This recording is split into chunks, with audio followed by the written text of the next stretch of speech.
آج کی ویڈیو میں ہم دیکھیں گے کہ اسلام کی نظر میں جنسی تسکین کا دائرہ کار کتنا وسیع ہے۔ یورپ کی غلاظت اور اسلام کی نفاست سیریز کے قسط نمبر 28 میں آپ کا خیر مقدم کرتے ہیں۔ شادی اور نکاح کے مقاصد کی فی الجملہ تکمیل کرتے ہوئے فی حد ذاتہ جنسی تسکین، دوسرے لفظوں میں غیر بار آور مباشرت اور بذات خود جن سے لطف اندوزی سے اسلام کو کوئی چڑ نہیں ہے، بلکہ جیسا کہ تفصیل گزری ہے، اسلام میں شادی اور نکاح کا یہ خود ایک مستقل مقصود و مطلوب عمل ہے۔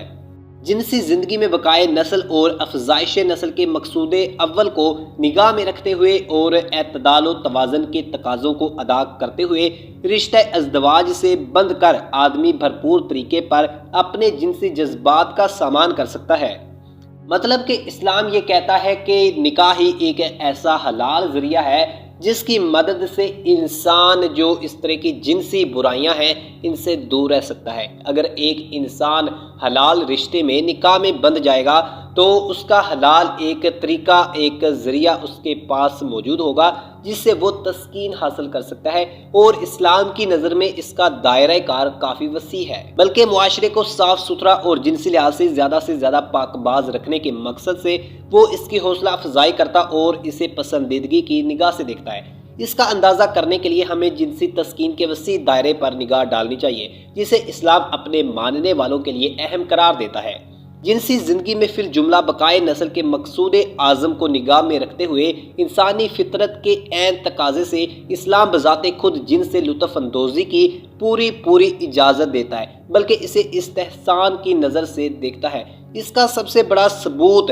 مباشرت کی آزادی ہے جسے اسلام اپنی بیوی کی نسبت سے مسلمان خامد کو فراہم کرتا ہے۔ مسلمان خامد اپنی بیوی سے جائز طور پر کن متنوع اور مختلف طریقوں سے مباشرت کر سکتا ہے، اس سے پہلے جماع کے آداب میں اس کی پوری تفصیل گزر چکی ہے۔ دوستو، اسلام میں اپنی منکوحہ سے مباشرت و مجامت کی یہ آزادی اس بات کے ثبوت کے لیے بہت کچھ کافی ہے۔ رشتہ ازدواج کے اندر اسلام بھرپور جنسی زندگی کا قائل ہے۔ حدود و آداب کی رعایت سے جنسی تسکین بجائے خود ایک دینی وظیفہ ہے جو حق تعالیٰ کی نظروں میں محبوب اور پسندیدہ ہے۔ بندہ مومن حدود اللہ کی رعایت سے اپنی زندگی کی ہر سرگرمی کی طرح بجا طور پر جنسی سرگرمی پر بھی اجر و ثواب کا مستحق قرار پایا جاتا ہے، اور معاملہ قیاس اور استنباط کا نہیں ہے۔ نبی کریم صلی اللہ علیہ وسلم نے صاف طور پر اس کی صراحت فرمائی ہے۔ ایک گرامی کا حوالہ بھی گزر چکا ہے جس میں کسی قید اور شرط کے بغیر علی الاطلاق رشتہ ازدواج کے اندر حلال طریقے پر جنسی تسکین کو آپ صلی اللہ علیہ وسلم نے صدقہ یعنی نیکی یا صدقہ جیسی نیکی سے تعبیر فرمایا ہے۔ دوستو، اب دیکھ لیتے ہیں کنواری سے شادی اسلام میں اس چیز کی یا پھر اس عمل کی جو ہے وہ اہمیت کیا ہے، اور اس حوالے سے اسلام اس چیز کو کتنا انڈورس کرتا ہے۔ اسلام اولاد کی طلب کے علاوہ بذات خود جنسی زندگی کو زیادہ سے زیادہ خوشگوار دیکھنا چاہتا ہے۔ اس کا اندازہ اس سے بھی ہوتا ہے کہ نبی کریم صلی اللہ علیہ وسلم نے کنواری سے نکاح کو پسند کیا ہے اور اس کی ترغیب دی ہے۔ شادی سے مقصود صرف اگر اولاد کی طلب ہو تو عورت کنواری ہے یا شوہر آشنا، اسے کوئی خاص فرق نہیں پڑتا، لیکن جب آپ صلی اللہ علیہ وسلم نے کنواری سے نکاح کو زیادہ پسند فرمایا اور اس کی ترغیب دی تو اس سے صاف طور پر یہی بات سامنے آتی ہے کہ رشتہ ازدواج سے منسلک ہو کر بجائے خود جن سے لطف اندوز ہونا شادی کا مستقل مقصود و مطلوب ہے، اور قباحت کے کسی شائبہ کے بغیر محمود و مستحسن ہے۔ اور ہاں دوستو، آپ کو یہ بھی بتاتے چلے کہ حضرت جابر بن عبداللہ کا یہ مشہور واقعہ ہے کہ آپ صلی اللہ علیہ وسلم کو